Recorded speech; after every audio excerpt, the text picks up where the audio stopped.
Ladies and gentlemen, please rise for our national anthem.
Good morning, everyone, and welcome to a Sunday edition of Today at the Races, right here at the Maryland Jockey Club at Laurel Park. I'm Dan Illman, along with the Equibase ace, Keith Fustel. Keith, a really nice card yesterday, including the $100,000 Twixt Stakes. Now, I know you liked Foxy Jr. That was your play of the day, and Foxy Jr. turned what looked like a competitive race on paper into an absolute procession. She loves this course. Loves Laurel, and at no point really leaving the far turn. I was calling that chart. I was just spying the rider Torres and just relaxed, just poised to go at any time. Cruised up 4 wide, seized command top of the stretch, and it was over. Quickly opened up 4 or 5 near mid-stretch and won under a drive. Unfortunately, unable to get that 20-1 morning line. Thought we might get 5. How about last second? Well, the last 30 seconds. 8-1 to 7-2 to what, 5-2? Well, you have tremendous influence over the betting here in Maryland. I think the fans are probably waiting for the last second to take the plunge when they saw the price and they knew they were had your selection and your confidence. Foxy Jr. will likely come back to defend her championship in the Maryland Million Distaff. She is 3 for 3 at Laurel, all of those wins in stakes races. It will be good to see her back. She and Jomar Torres, ever since they have combined on dirt, are 8 for 10. Wow. That's a couple of other good performances. Estacada yesterday, an 83 initial buyer figure winning race 2. Alani had to kind of work through a little bit of traffic in between horses to get up there middle of the card. And Kieran McGee with back-to-back winners. Moe's Glitter, a 2-year-old first-time starter, got it done, was really sharp out of the gate. A little drift out early, then opened up and then held sway at 1660. Wonder Girl followed that up on the turf. Let's take a look at our weather conditions for today's racing. We had some rain overnight. The main track is sloppy, but the good news is we are still on the turf, and the turf is good. It's a cloudy day, but it's a pleasant 63 degrees, and it's nice to cool off a little bit. Yeah, it's not too bad. Just I did not expect this much rain. Again, projected forecast. Let's hope it holds true. It looks really good for the next 8 or 10 days. Lower to mid-70s, a lot of sunshine. It'll dry that turf course out and the main track. But we're going to deal with what the hand that we got. We're gonna deal with it today. I think we're ready to roll. I got a couple little shots along the way too. I think this is a card where a couple prices could jump up and grab you. 9-race program. Of course, the featured 8th race is the $100,000 Polynesian Stakes. Post time 9 for 9, lifetime at Laurel Park. The reigning Maryland-bred horse of the year is here to defend his title in the Polynesian. We'll get to post time in a little bit, but let's kick things off with race number 1, taking a look at the field. But first, we have the 2025 Charm City Late Pick 5. There's still time to sign up. This is one of those pick-and-pray handicapping contests on the last 5 races of each Laurel Park card throughout the entire meet. The one with the highest cumulative earnings gets a giant grand prize, and if you happen to select a cold late pick 5, you get to win or share $500. Not a bad deal for a free can test. For free, you better jump right in. It's a good opportunity, and you don't have to spend any money. Man. Here's race number 1, 5.5 furlongs on the bowl game turf course, 3 and up. Claiming price 8,000 or less in their last 3 starts, or the claiming price 12.5 down to 10. Yeah. It is the first leg of our first of 2 value pick 5 wagers. We call it the value pick 5 because of the low 12% takeout rate. And Keith, I know you have a ticket. Had another good payout yesterday in a late pick 5, close to 1,800. I think we only had one double-digit winner. That was Moe's Glitter at 1,660, and a couple shorter prices. 1,700 and change was your prize. All right, early value pick 5, 12% takeout. I think the first race, Covert Cat looks to me like an possible all or nothing. Don't completely trust. He's got some antics during his races that get him in a little bit of trouble. I spread around 2, 3, 4, and 5. Race 2 with the 2, 3, and 4. A little and a lot didn't mind that rain that we had last night. This morning really likes the off track for Jamie, and that's going to try to take him wire to wire. Here's my single. Wait till midnight hour. Now I got to deal with a little bit of a maybe give in the ground. But man, Trombetta, the way he's going, Ruiz, the combination, very good, and she's in good form on the turf. Race 4. 2-5. She's a hot mess. Anita Beer. If you want to throw in one more, she got the money. Munnings on and off track always wakes me up when I see that. And race 5, we're going to wrap it up a little bit of a pricer with a 1 Fabia, a 15-1 on the morning line. Yetz at Hazelwood. And we're going to also toss in the 3 Canadian Bear. We have a stat for that Kieran McGee runner a little bit later on. $24 for that early value pick 5. That's a good base add-on if you like. I think you're going to have to a little bit. This isn't the easiest of sequences. Take advantage and maximize your earnings potential with the low 12% takeout in both of our pick 5 wagers. Let's start things off with race number 1. Now, the morning line favorite is a horse you mentioned, the 2 Covert Cat, a horse that might be all or nothing, 9-5 on the line. Personally, I don't love horses that are cutting back drastically in distance on turf. But the last time this horse did sprint on turf, 5.5 furlongs, you have to go back 2 years, but she won at Colonial. I think this race is so evenly matched, though I don't want to take a short price. No, that's true. And just what he does, rank, you see Keen, bore out, rank, a lot of issues early on. But maybe that's the key. Just let the horses run away from him a little bit early. He'll be able to take back and settle and make that one run. But he's got some good sprints way back. It just might work here because I do think this will be a little bit of a contested pace. I think the horse from the inside, 1 Whirlwind Ride, your top selection, going to be a decent price for Bruno Tesori, will be part of that flow. Moncrief, my top selection. We have a video spotlight. Let's go to it. I think Smitten Enough is going to go ahead and go as well from the outside. But I think Moncrief can sit. Let's talk about this video spotlight. I'm really happy you picked this video spotlight because it looks like Moncrief is having some trouble with these tight turns. It looks like he's trying to bear out a little bit, and maybe the tight turns at Penn National work against him. He's also in behind. This horse on the lead is a very sharp horse. Tarsus Warrior is 5-2. He wins this race. He comes back and places in a state-bred stakes race at Penn National with an 86 buyer. Moncrief is running into a good horse here and is trying hard to the wire. This horse, I think, is going to really appreciate the more banked turf course here at Laurel Park, and she has had success here in the past. Yeah, I like the record over this turf course. That was good. I actually called that chart that night. You see my short comment, steadied along 3/8, inside stubbornly. This horse is trying every step of the way. He's going to need just a perfectly timed move. Once he gets engaged, top of the stretch, I think he's going to be right there in the mix, 3/16 of the 8th. He's got enough heart to dig in. Can he have just enough left to hold off some horses making that run from the back of the pack? I went with 1 Whirlwind Ride, and I know this horse has a lot of second-place finishes on his record, but he was holding pretty good form, at least from a Buyer's Speed Figures standpoint, from last fall all the way through May or so, running Buyer's Speed Figures in the mid-70s, high 70s, low 80s. And then they ran him at Monmouth in one race, and it didn't work out. And then they ran him on dirt, and I'm not interested in that. And the last race, he's 50-1 and probably overmatched at Colonial. And I didn't think it helped him that he was shuffled back a little bit in the opening quarter mile to mid-pack. I think he can be forward for Bruno Tesori, who can pop at a price. Okay, and Big Daddy's Boy, another horse running at Colonial Downs last time out. This horse, that was his turf debut. He's run 23 times. That was his first start on the turf. I thought it was sneaky good. I Yes, agree. he got help. He got help. A little bit of a contested pace up front. The fractions were there.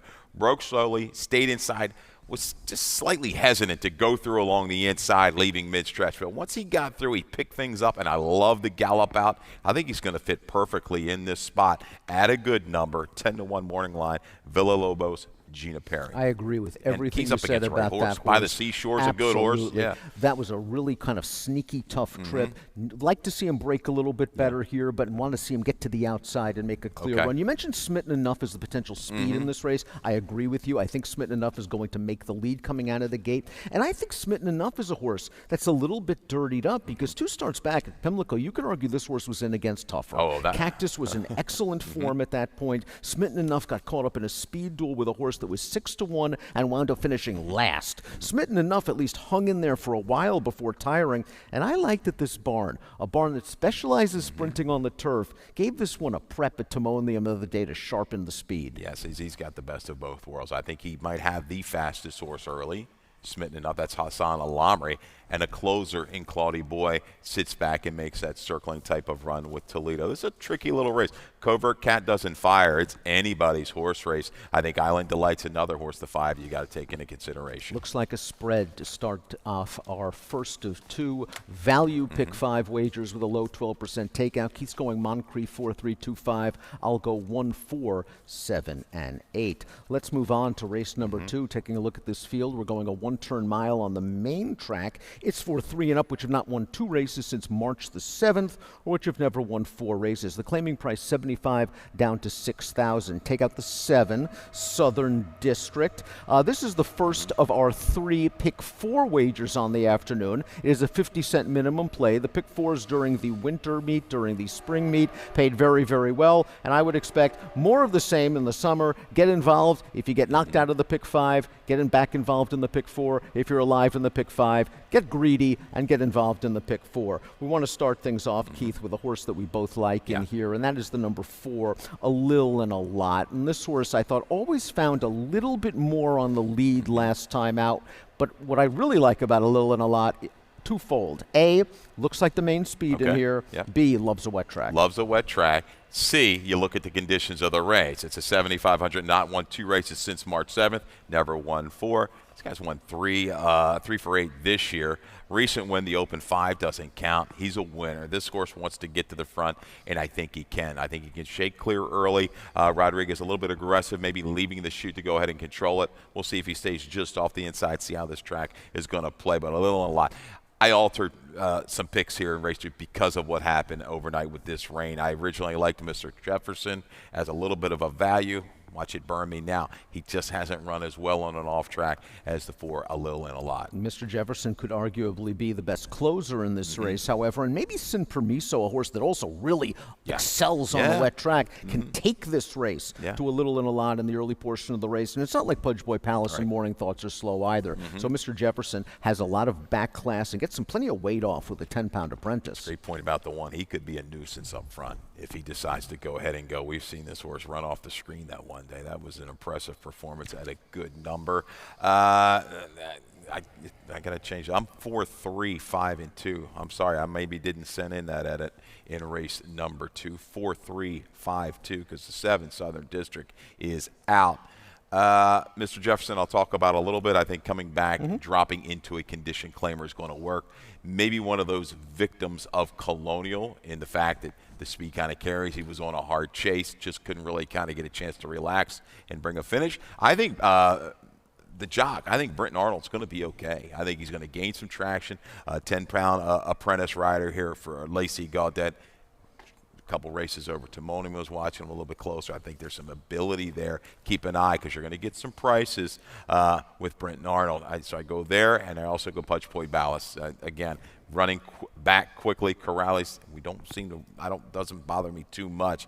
This is one who's been okay on a wet track. He has positional speed. I think he can go ahead and lay just off, get a stalking trip today and make a run into it. And another horse that just seems dirtied up is Pudge Boy Palace. He was 3rd at this class level back on May the 4th. I thought he was overmatched when he got bet against allowance horses, and now they've run him in the bull ring where he may not be at his best. So this could be the spot for Pudge Boy Palace. We have a trainer stat for the 6 Morning Thoughts, who returns to the the Jonathan Maldonado barn. When they wheel horses back on short notice, it pays dividends. Within a week, 3 for the last 14, 21%, a $3.90 return on investment. Another horse that just didn't really fire a timonium last time out.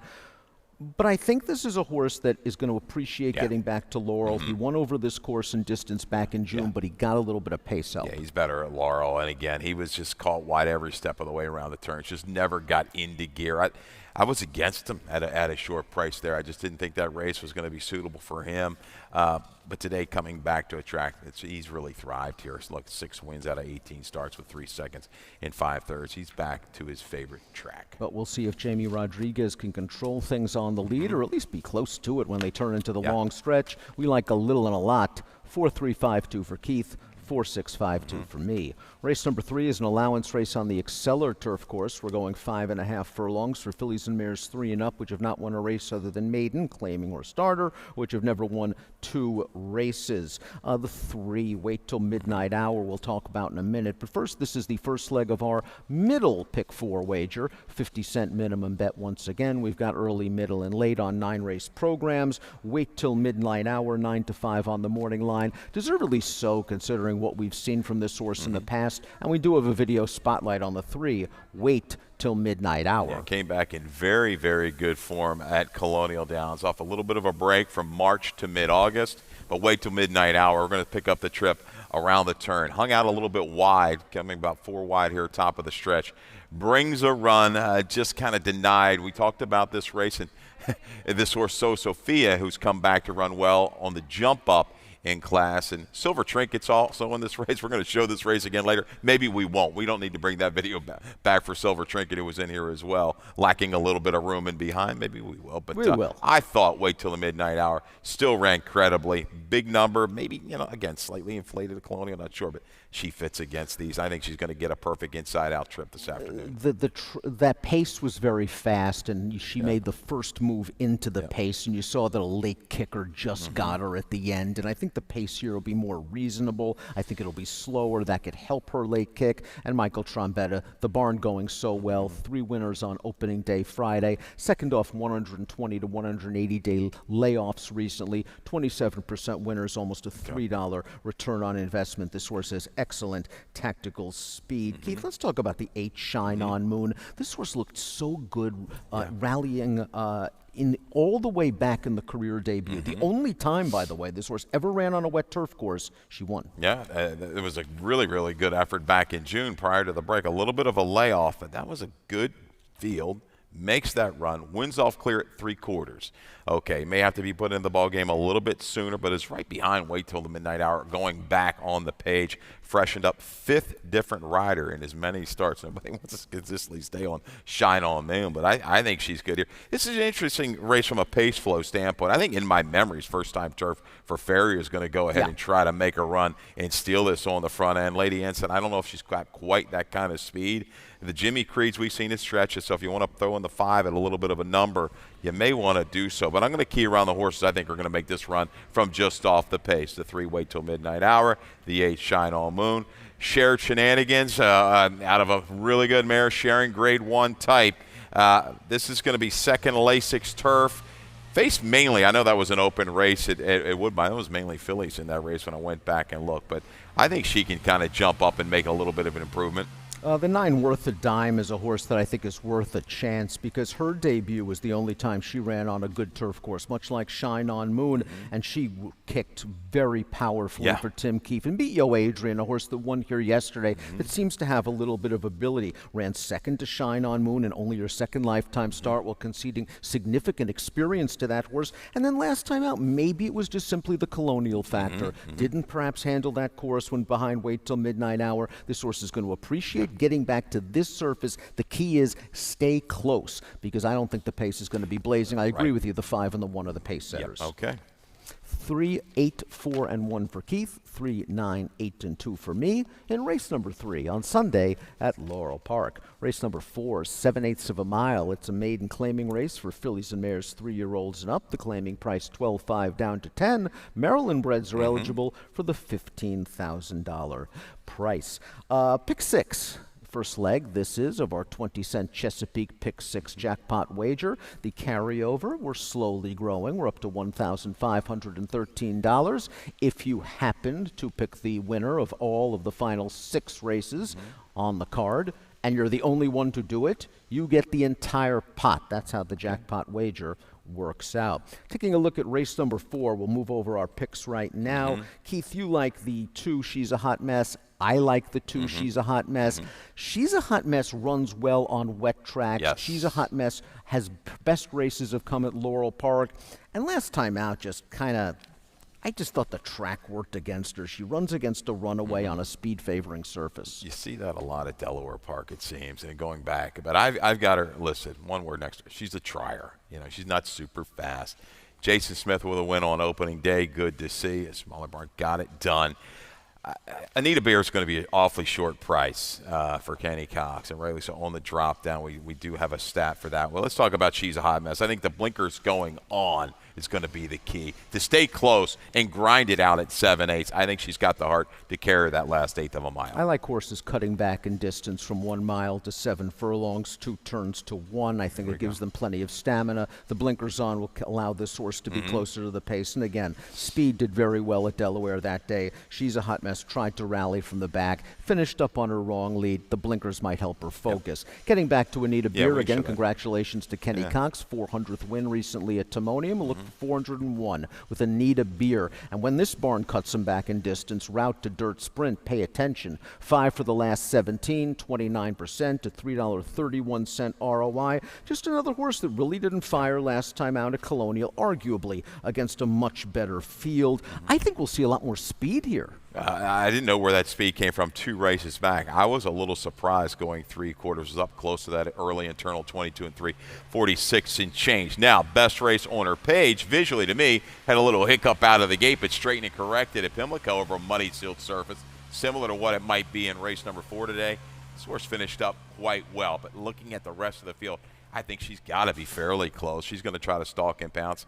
You think she'll make the lead? I think Anita Beer is going to try to make the lead in here, unless someone is really aggressive. I think that pace that she did show that you mentioned, that surprising speed, if she shows that here, she can get to the front. There are far worse places to be than on the lead going 7 against fellow maiden claimers. I want to talk about your third pick. She got the money because I thought this horse had kind of a sneaky trip last time out. It was a situation where she's 5 path going on to the back stretch at the back of the pack. She was steadied a little bit when a horse came out into her. She had to angle down to the inside. She tried very hard for second behind a 2-to-1 winner that's in very sharp form that came back to win the next start. I know she's over 13, but that race over a muddy track showed me she's in form. Yeah, I think she's got the ability. Turning back a furlong, getting back to 1 turn. It's going to work for her today. Munning's topside, I talked about that earlier in the show.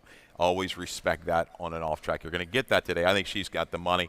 Again, might have that best sustainable run. You hear me say that a lot, but I think she might be the one to be able to kind of get that inside trip, little coverage around the turn, work out and find a path turning for home and make that run to run down these horses. I would not leave out She Got the Money in the exam. And I don't want to count the number 1 Messy Lou out completely. This horse ran into a 1-to-10 shot last time out. The track at Delaware that day was inside speed friendly. Messy Lou just got forced out very wide going into the first turn. Tried to cut the corner into the stretch, but was just no match for that odds-on favorite. First time with blinkers, we showed a little bit of improvement that day. You got Yetsit at 15-1.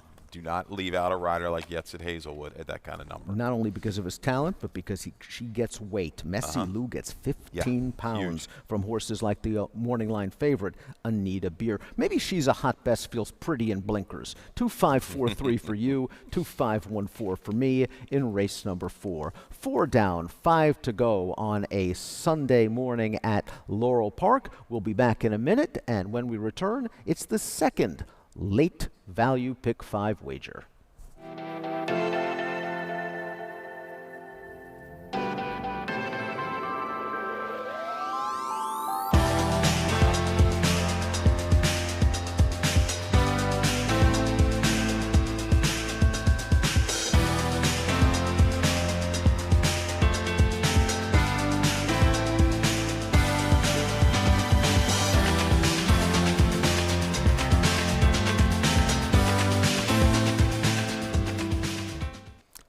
Welcome back to Today at the Races. I'm Dan. He's Keith. We're getting set for the final 5 races of the card on Sunday, which means it is time for the late value pick 5. 12% takeout, low wager. Please take advantage. Maximize your earning potentials. Our friend and colleague Mackenzie Pfeiffer has graciously sent in a late pick 5 ticket for us. And here it is. And not a surprising single, isn't it? Oh, yeah, 36 hammers. Yeah, the single. I think that's going to be a pretty popular single today, wouldn't you think? In race number 8, the Polynesian, some horse named Post Time. Never heard of him. All right, race 5 to get you started. Spreadarama 2, 3, 4, and 9. Ecliptical Gina. Named after the wife. Okay, all right. A little bit of a price there at 10-1 on the morning line. I think this is a really tricky race to get you started in the value pick 5. Race 6 with the 6, 7, and 8. Holy Storm, they're staring at you at 20-1 on the morning line. Race 7 with the 1, 3, 6. Silver Trinket. We will show that race again from Colonial. A little bit of traffic upper stretch. Race number 8. There it is. Post Time. Unfortunate scratches of the 2 inveigled and the 5 light the way. Brittany Russell at a 1-9 here, it looks like, with Post Time in race 9. We'll complete this late value pick 5 again with a 12% low takeout. 3 and the 8. They look like the logical horses in race 9. And Radiant Tones at a 4-5 on the morning line with Forest Boys and Queen Rocket trying to bounce back from that effort at Colonial. It's a $36 late pick 5. Late value pick 5 again. 12% takeout, 50-cent minimum wager. Race number 5. Here's the field going a mile and a 16th on the bowl game turf course. Fillies and mares 3 and up started for a claiming price of 16 or less, and which have never won 2, with a claiming price 16 down to 12.5. And which have never won 2. Okay. Let's start things off, Keith, with your top pick. Fabia trying turf for the first time for Hammy Smith. I'm going to need a little Smith family, like middle daily double here, if we can get it done with Fabia. This is a horse that really impressed in the debut back in June. Got it done on the front end, pretty sharp internals after acting up a little bit, and kicked away by 8. And after that, one little hiccup in that tough race, the allowance, which was maybe just too much of a reach. But she's gotten back on her game. Now I'm going to try the turf. Interesting little move. The bottom side is what I like, theatricality. Done talking top side, not so much. But I've seen, 1 or 2 of the siblings did okay. I think Done Acting was a horse that had some success. And I think catches the field with a lack of real flow. I want to see Fabia into the mix early. Again, Yetz at Hazelwood, we're getting in a good number, 15-1. We saw a Hammy first turfer the other day run big. A good second, had a little traffic. Fabia might just stay around. Fabia, again, has a lot of upside potential. We've seen some speed from this horse in the past. I think can work out a good trip going a mile and a 16th. I'm giving Incisive Kitten one more chance. Okay. We have a trainer stat from Michael Trombetta.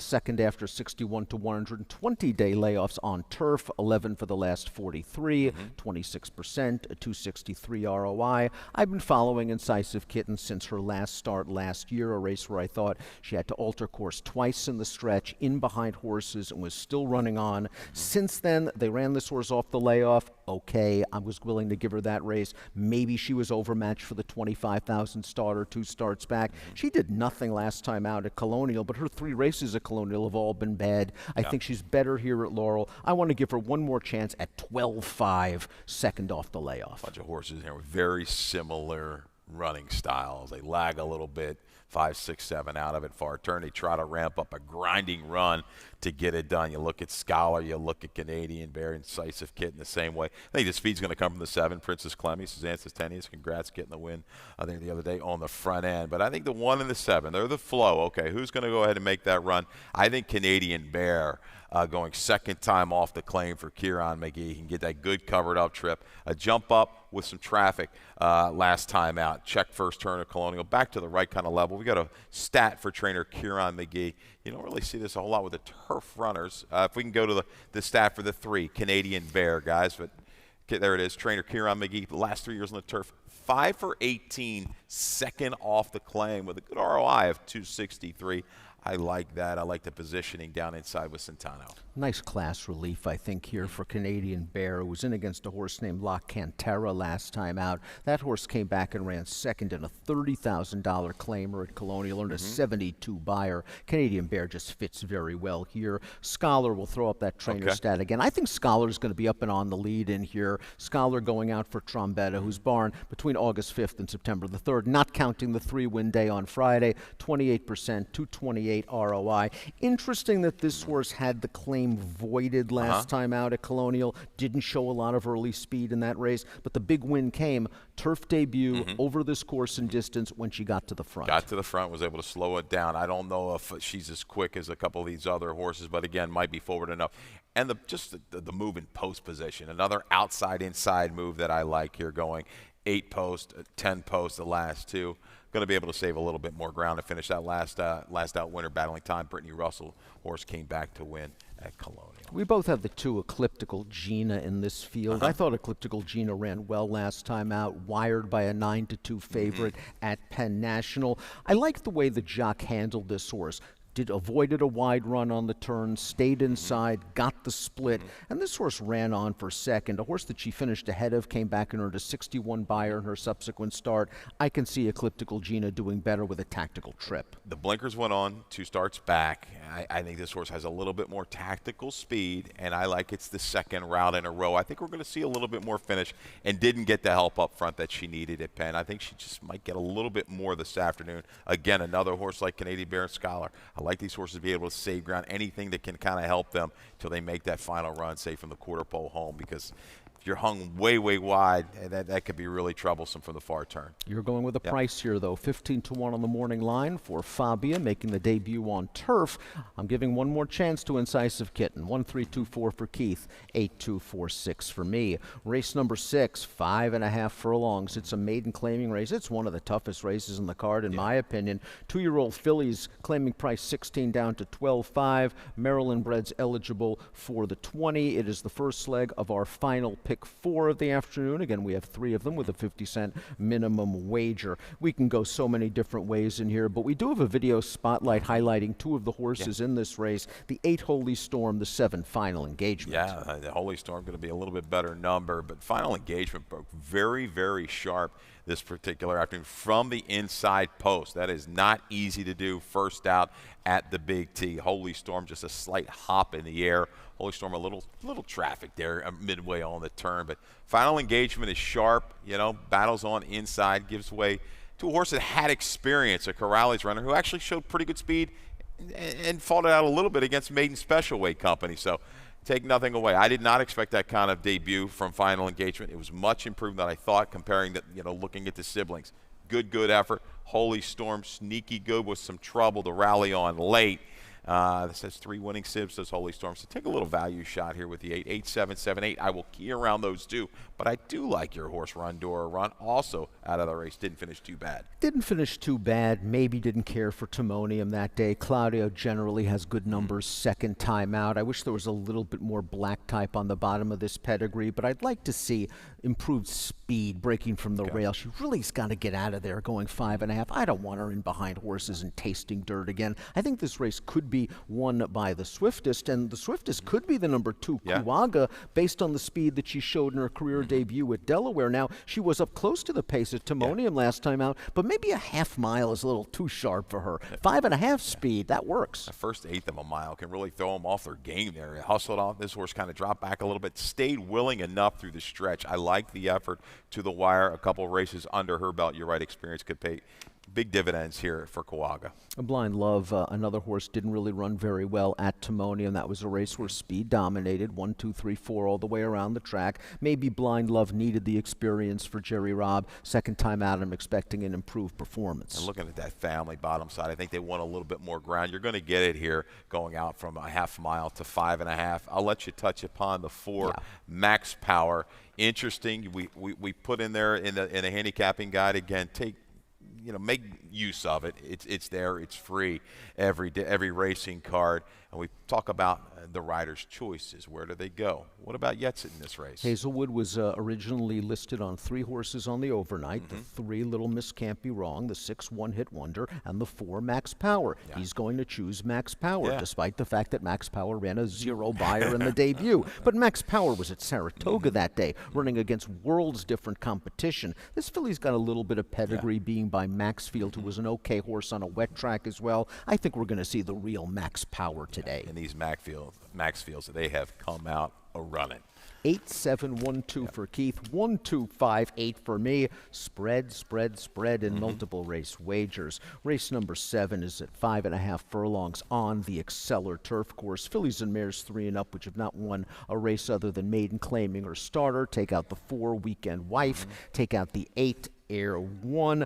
I do want to talk about Silver Trinket, and we do have that video spotlight again, because this horse I thought was very unlucky. Just got outrun behind a fast pace, and you'll see the traffic she runs into. Just settling it off of the pace, and in the clear here, leaving the 3/8 to the 5/16. Now, this is where all the trouble begins. Just trying to split horses right now, in behind, very tight spot. The horse is on the lead or quickening, and she isn't able to quicken up because she's still looking for a seam to run. Now the jock spies something, and now you're going to see the best part of Silver Trinket's race. It's the last 1/8 of a mile, and she is really motoring to finish 3rd. It was a good performance for Silver Trinket, a horse that's hit the board in her last 3 starts. She's going to kick again, and it's all about whether Sheldon can get a trip, maybe get to the outside this time. She certainly has found a home, it looks like, and improved on the turf. I have to double check. You know, this is we carry it. It's not in the racing form, which I'm looking at right now, but I do believe she wears the hood as well, and you see that a lot with these fillies and mares, and maybe that's been a little bit of a key to her improvement over the last few races. Now, we gave her a lot of love, and we picked against her. You're going with the 3 Central Casting in here. Talk to me a bit about Central Casting as she makes her turf debut for Jamie Ness. We all remember World of Trouble. Good on dirt, very good on turf, both as a sprinter. And I'm going to take a shot with that, and I think she's the speed. I think she'll be aggressively handled. You said it, 16% first turfs are the World of Troubles. Central Casting to me. Let's get to the front. I think she can carry it all the way. The 5 Laurel just seems very logical, dropping out of 5 consecutive stakes races, which means she can race with Lasix once again, and that might be very important for Laurel. This horse was good enough to finish 2nd in a graded stakes race at Saratoga last time out. Just didn't fire, went a wide against a gate-to-wire winner. I think this horse has enough tactical speed to stay close to your horse, Central Casting, get the jump on Silver Trinket, and if she's in front at the 8th pole, I'm screaming, where's the wire? Where's the wire? She just kind of stands out to you when you see the Grade 3 competition, the really good race, 2 races back at the Coronation Cup at Saratoga. I guess she's supposed to win. George Weaver, though, 1 for 20 on the Laurel lawn the last 5 years. At that kind of a price, against George Weaver, I got to go. No, it's a fair point. It's a betting game, and you got to go with the stats sometimes, especially if there are other horses that you like. Mo Hype is the 6, and I think what Mo Hype really has going for her is that she is a proven commodity on a turf course with give. She won on soft going 2 starts back. I thought she was very game to win that race, and she beat a couple of next out winners. Yeah, she did with a 73 buyer, beating Yo Adrian. Yo Adrian wins yesterday with, I think, a number in that lower 70 range. That's probably what's going to win this race, somewhere maybe topped out at a 75 or 76.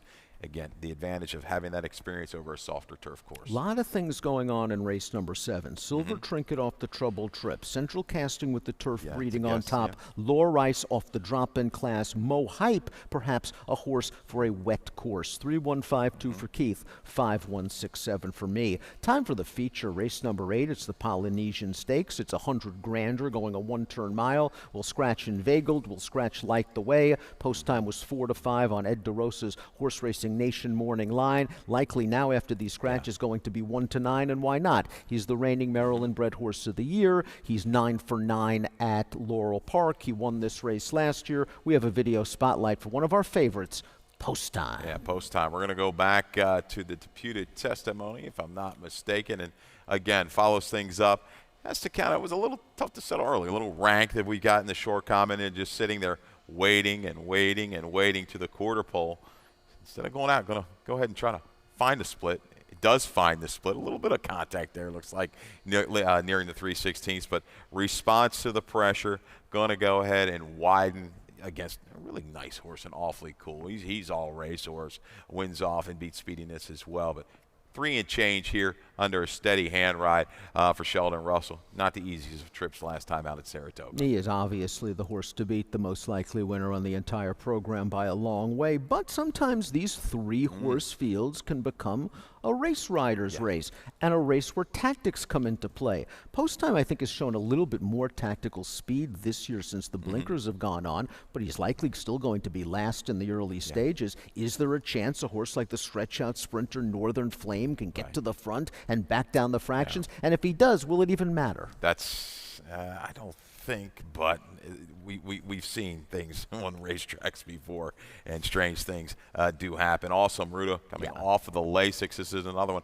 I do think he's got a little bit more positional speed. I think he'll get the jump. He'll make the first move into the pressure, or just go ahead and press Northern Flame, try to get the better of that one, and then look in the rearview mirror and see if he can hold off Post Time. Yeah, also Maruta's run very well going a 1-turn mile in the past. The last 2 tries on it, got beat a nose in a stake at Colonial last summer, got beat a nose at Colonial last time out, and is a horse with some tactical speed as well. I wouldn't be surprised to see Awesome Maruta inherit the lead turning into the long stretch, and then here come the long and daunting strides of Post Time. Looking to make it 10 for 10 at Laurel Park. Post Time, 4-1 for Keith, 4-1 for me. We'll try to get Awesome Maruta into the number. Let's close things out with race number 9 at 1 mile and a 16th on the Bowl Game turf course for maidens, fillies, and mares 3 and up. Claiming prices 16 down to 12.5. Maryland breds eligible for the 20. The horse to beat in the 4 to 5 morning line favorite is the number 3 Radiant Tones. We have a video spotlight for Radiant Tones, who has a strong Buyer's speed figure advantage. And it's the most recent race at Colonial Downs, and right there out of the gate, just a little bit of a bobble. You see that for Radiant Tones. Is going to be able to go ahead and recover. In this race is Queen Rocket as well, who was on that outer post 9 of 11 that day. And I expected Queen Rocket to run a little bit better and really packed it in. Again, you're dealing with Colonial, dealing with ships. So I'm not going to really kind of hold that race against her. But Radiant Tones is going to be able to work the trip, work outward here with Forest Boys, I should say. Sorry, Forest. And then make this run. Looks like a winner, gonna get it done. And just can't quite hold on late. Beating the neck when it's all said and done. Gets run down. But Radiant Tones, I think, is poised to go ahead and graduate today for Milan Milosevic. And Radiant Tones, Forrest gave her a really nice pocket trip in there. Just the pace was very fast. The first quarter was 23-22. The second quarter was 23-26. For maiden claimers, those are quick paces. Radiant Tones again made the first run, and we saw the deep closer who took advantage of that fast pace run Radiant Tones down. I think this horse is going to be forward from the start in this spot. Let's talk a little bit about Queen Rocket again. Queen Rocket may not have run her best race last time out, but she has run competitively, especially here. Her best numbers have come perhaps on this turf course. Yeah, her best race, going 3 back, closing against Canadian Bear, but I like to try Colonial 2 races back. If I'm looking at this field, maybe a horse like T-Rose goes. If I'm Ruiz, I want to get the jump on Radiant Tones. I think try to use that speed that she showed 2 races back to her advantage. If you're looking for a horse at a price, consider the 6 Spice Gal, because I thought this horse had just a no-chance trip last time out. Completely wiped out when checked along the inside at the 3/8 pole, and then just never got involved after that. She's always a big price on the tote board. She just was no match for Radiant Tones 2 back, so I couldn't improve her over Radiant Tones here, but maybe Spice Gal's a little bit better than that last running line looks. Exactly. If you're looking for that price horse to maybe go ahead and split in the exact and work and key, get out kind of a horse at maybe a 4-1, 9-2, that would be probably the most logical in Spice Gal. The other one possibly Sultry Sky. 3, 8, 6, and 4 for Keith, 3, 6, 7, 2 for me in the finale on a Sunday card at Laurel Park. Let's go for another value play winner from you. Yeah, we've gotten the first 2 days, which is good. She's a hot mess for me. The blinkers going on, proven over a wet surface, a horse that gives her all. She's not the fastest, but I think she just might have enough heart to get it done. Keep her in range, Pacino top of the stretch, and maybe get the better of Anita Beer. Going to have to hold off. I think she got the money because this Daughter Money is going to be making a run at it. I'm giving Incisive Kitten one more chance. I've been chasing her for a while. This is the lowest class level she's been in for some time, and I think Incisive Kitten is going to come with a run for a red-hot Michael Trombetta barn. 21 minutes to post for race number 1. The main track is sloppy. The turf course is good. Callie Francois, Mackenzie Pfeiffer, and Dave Rodman will take you through the afternoon's action. Let's go to the top of the stands for Dave Rodman's scratches and changes. All right, good luck.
Good morning and welcome to Laurel Park, where the main track is sloppy and the turf course rated good. 19 minutes to post time. Cloudy skies, clearing a bit this afternoon. Temperature in the mid-60s. Winds out of the northwest at about 5 miles per hour. Here's a look at your Laurel Park changes. 9 races on the program, and to kick off the card, the first starts the early value pick 5 with a 12% takeout and no changes. Second race, scratch 7, Southern District. Second race, scratch 7.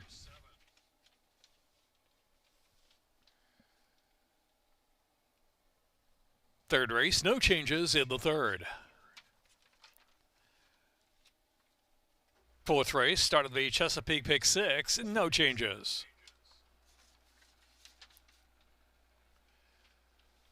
Fifth race, the 5 Neon City scratch, scratch 5 Neon City.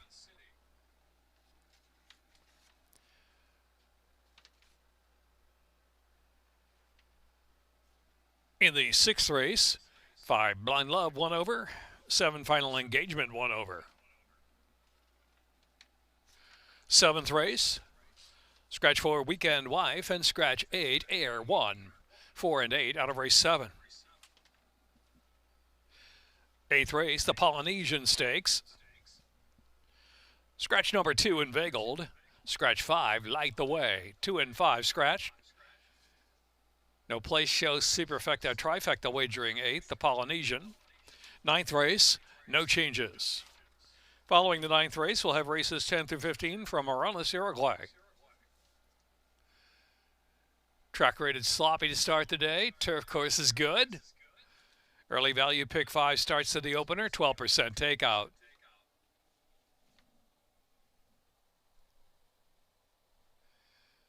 Good luck today at Laurel Park.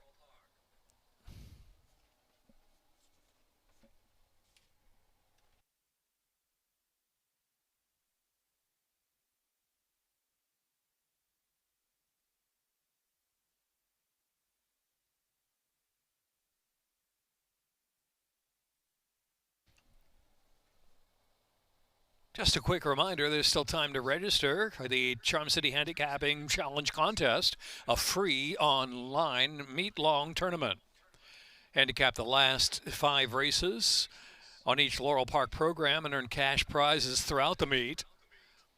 For more details, go to charmcitypick5.com. charmcitypick5.com.